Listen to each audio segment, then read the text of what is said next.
Hello everybody, welcome back to Let's Play Hearts of Iron 4, The New Order Germany. Let's continue on from where we last left off. So, we've dealt with the militarist, and at some point we're going to also need to deal with the sneaky reformists. But for now, we're kind of looking up at Norway.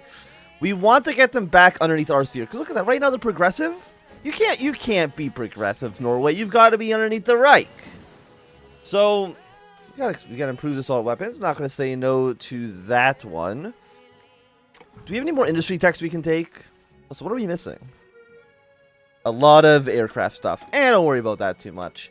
So for our industry, is there anything... You know 1970 techs. So it's like you're 4 years ahead of time. You're going to be 4 years ahead of time. What can we get? I guess we'll take like maybe some like naval upgrades? Norway has accepted. Okay. Get rid of this, please. Even though only sent a message in earnest, many believed that the Norwegians' only response would be silence. The arrival of the missive from the Norway's Minister of Foreign Affairs, however, has put this rest to any concerns. In response, Norway's government has not only been subtle with their choice of language in addressing us, words such as sovereignty, dignity, rights, interests, and they adorn the letter at the top or the bottom, notably all in contrast of or in reference to us. Ignoring their attempts at diplomatic insults, the content of the letter is in fact quite promising. They seem to have accepted our overtures at diplomatic negotiations and are interested in pursuing a formal meeting between our representatives, preferably as soon as they are able to. Though much work now lays between us and a successful conference with the Norwegians, there's an excellent first step towards managing control of the region. Not only does this spare us from engaging military forces in Scandinavia, it indicates that the Norwegians are aware of their precarious position and seek to avoid any such conflict, in politics or otherwise. It gives us the obvious advantage. Even so, there would be wisdom in refraining from pushing them too hard in any demands. For if they don't maintain our display of sovereignty, they might be pushed to abandon the negotiations altogether and force more unsavory methods as a resolution. Regardless of the goal, all that we need to know now is to put a smile on, act polite, and engage in some bloodless, if not painless, realpolitik. Well, I'll take the political power for sure. Now, I do believe that this actually does still matter. I don't know if it matters so much right now, but we still want to get ourselves... Can I get some more loyalty for myself? We need to make sure these are more supportive of us versus the reformists, even though they're allied with us. Right now, me and the reformists are on the same side. I do believe at some point... at some point... we might have to get rid of them, to put it mildly. Okay, choosing a location. Now that the Norwegians accept our offer, we can begin negotiating with negotiations. First, and perhaps the most important factor in deciding how the meetings will occur, is first determining where it will occur. The first choice put toward our staff is to conduct the conference at Copenhagen. Advocating for this locale would be seen as advocating for a position of strength to the German people, and more importantly, our support in the halls of government. Bringing the Norwegians to our table and our territory will please their supporters to no end. Though Norway will be take notable offense at the suggestion and the signaling of a lack of neutrality. The second option, suggested both by Norwegians and our intelligence services, is Oslo. Going to the home of our opponents after they detach themselves from us might stain a weakness of some in Germany, but we undoubtedly foster goodwill and bring them to believe that we are sincere in our proposal. Further, as a negotiating shower, our presence in the capital embolden our loyalists in Norway, and perhaps assist in future operations in the area. Finally, as an overture to the spirit of good faith, the conference can be held in Gothenburg in Sweden. It's a neutral meeting place, and the Swedes acting as moderators. We've seen that both Norway and Sweden as a commitment to perhaps improve relations to all of Scandinavia, so perhaps less intensely than if we simply went to Oslo. Okay, so you know what? Let's meet as equals in Sweden. And if it lets Sweden like us a little bit more, then I don't see why not. Because at some point, once we're done with Norway, we have to be friendly with the, we have to be friendly with them anyways. So I think right now, I think Italy is about to overplay their hand, which will probably push them over 10 here. And right now, yeah, we succeeded in our first round. We had 2 ties. We need to get 2 more victories here in order for us to get Romania in our faction. I would love Romania to be friendly with us because they have a lot of oil. So we have 2 more days. We get down to business. So either it's going to fail or it's going to succeed. And until that's done, let's go keeping close to the hair. I want to be good friends with the military here. Do I need to... I mean, are you... Okay, so the... So the reformers are still spending points here. Get them allied towards us. The banks get them allied towards us. Fantastic. So right now we're at 57.7 versus 42. And that seems positive. The conference opens. After weeks of deliberation, diplomatic skullduggery, it has finally happened. The tables have been set, the press invited at the comfortable distance, and the ambassadors have entered the building. The German-Norwegian conference has begun. Though the schedule and itinerary are painfully detailed, there's no telling what may happen in the next few days. Germany, a superpower by right, has come to the interest of peace in Scandinavia and laying the foundation for relations to the last remainder of the 1,000 years. Norway, a land as just months ago been under the thumb of Nazi hegemony, successfully slipped from its bonds and come to fortify its future in the shadow of the Goliath. Though the haggling of details leading to this conference might have seemed like a battle, it waged in the name of avoiding a war. By sending one another the olive branch in hopes that the swords will stay in their sheaths, though if their animosities flare, there is no telling what will become of the Scandinavian peninsula. For now, though, the opening ceremony and first rounds of negotiations, both in front of the cameras and behind closed doors, will proceed in the hopes of peace over the coming days. Let us hope the refreshments last that long. We're going to demand garrison rights. So yeah, you're at 13. Italy, you're overplaying your hand and I don't know why. Okay. Jordan demands garrison rights. German delegations presented an issue to be sure to be distasteful to Norwegians, and the Germans have no intention of sugarcoating it. Citing security on their homeland of Europe and a wider Aryan race, they presented their demands to Norway to allow the Kriegsmarine to base in their ports, and further still allow Germans to deploy hair throughout the nation.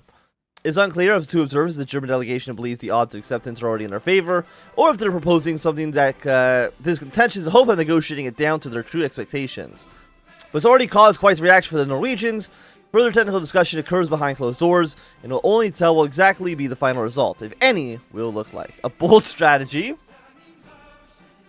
And Norway demands fairer terms. There has been a slight hiccup in negotiation with Norwegians over the past few weeks. Norway understands, rightfully, that the Kriegsmarine must be allowed to dock in Norwegian ports and make use of their harbor facilities. But the Norwegian delegation is quite adamant to refuse to allow Weimar to station the wider permanent garrisons within their borders. Though attempts have been made to discover how flexible the term permanent garrison could be, it seems that Scandinavians have little to no interest in stationing German armed forces in their lands. This is undoubtedly the result of previous military traumas in Norway, and it's unlikely that they can be made to freely come to terms with the issue. However, it can still be possible to wean them towards accepting the basing of military sailors in camps near the ports themselves. While it's unlikely that we could get away with hosting an armored company, this potential compromise would allow us to maintain some degree of direct military control should the needs arise, while also maintaining Norwegian sense of sovereignty. We've gotten them to accept most of our demands so far. Pushing further on this will surely test our diplomatic abilities. But leaving Norway without a direct air presence, no matter how small, is incompatible with the region's continued stability. Full garrisons required. No, well, a few brigades on the shore is surely more than agreeable. Okay, I mean, Norway, they are progressive, which I believe is like social democratic, right? So, I mean, we're very opposed in our ideologies here, but I'm sure they'll come around to our point of view. Prepare for a hardliner coup in Norway. Gentlemen, what you are about to hear is for ears of the fatherland's loyal sons only. The man is a pro-German loyalist known as Herr Schmidt, a pseudonym. Lifted a lit cigarette to his lips and pulled long into it, barely illuminating his features in the dim light of the basement on a Norwegian beer house. Circling around him were several men, all leading figures of the National Socialist and pro-German faction in Norway. Many were wary of Herr Schmidt, yet others were gleeful of the prospect of securing the right support in their efforts. Smoke blew from the shadowy man's mouth as he leaned onto the light and regarded the others. You've done well for yourselves, and you've truly done well for Norway. Nothing could be more true. Even still, it has not been enough. With every passing day, the weak men in the government degrade all that National Socialism has done for Norway. With every month, the wolf of Bolshevism creeps closer to destroying everything that is good and right. And with your government will gladly leave the door open to it. You know it. The people of Norway know it, and luckily for us, the Reichstag knows it too. Today I bring you a proposal. My superiors in the highest echelons of power in the Reich wish to see Norway be set free again. You do as well, more than anyone. Within a matter of months, this could all be true, not just for our hearts and minds, but for the streets and halls of government as well. A short drag and a final. Any questions? He loves his country best.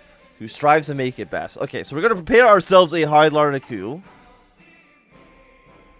And is that in this path, or is it in foreign policy? It looks like it is in neither. Okay.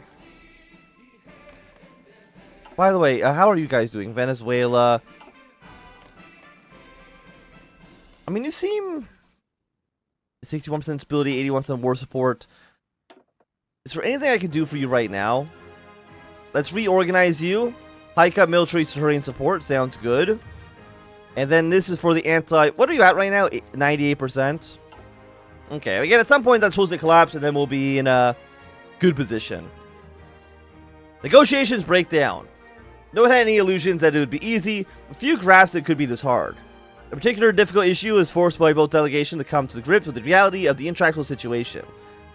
The lead negotiators themselves have been found in diametrically opposed positions, neither side willing to give ground in arbitration. And what was once thought to be a hope of peace in Scandinavia has come crashing down around them. Simple disagreements have come, verbal disputes, and verbal disputes here, and at least in one instance became physical alterations.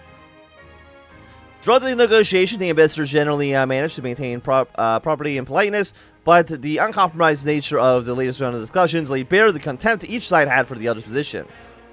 Was one particularly recalcitrant pair of junior delegates that had to be pulled apart. The signal that this attempt to compromise would never bear fruit was clear for all to see, and the Norwegian delegation left the conference in practiced defiance. Both parties now returned to their seats of power, empty in hand and low in patience, a microcosm of the respective nations' attitudes towards one another. It's difficult to know what will come next in Northern Europe, but if the struggle is any indication, all signs point to further conflict. Well, then we're going to get these divisions here. Prepare naval invasion from you just into Norway, please.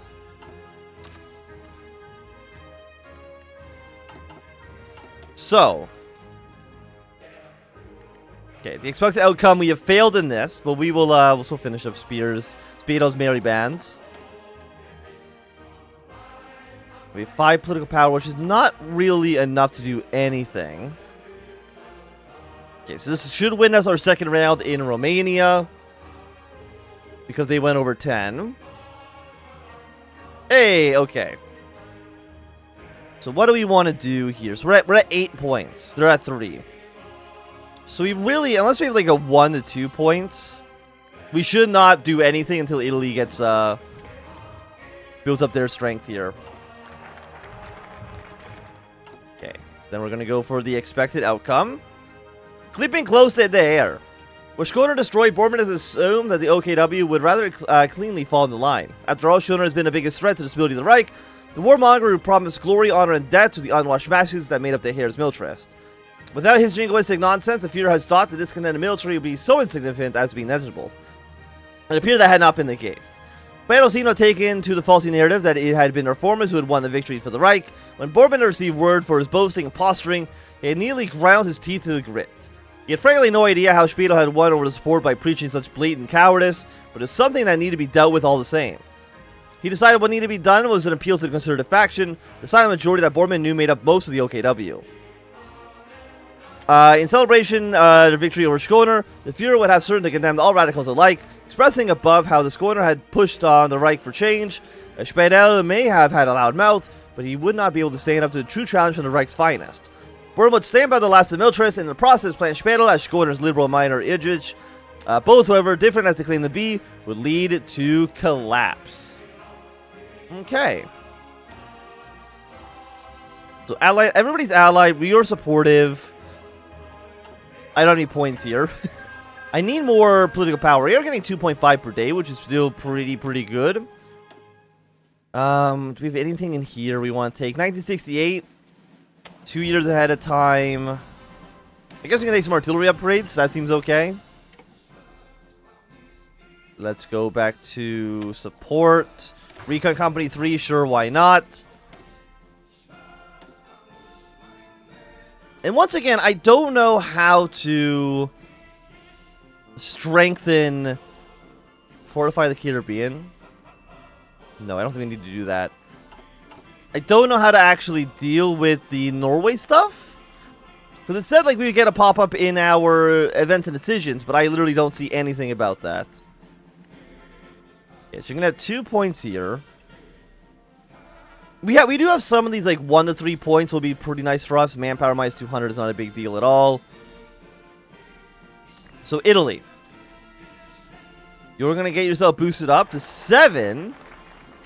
We're still okay with that 100%. Okay. But I think with Norway's completely collapsing, with the negotiation completely collapsing in Norway, this would be a good time for us to end this episode. So if you enjoyed, thumbs up. Not enjoyed, thumb down. You want to see more, subscribe, and goodbye.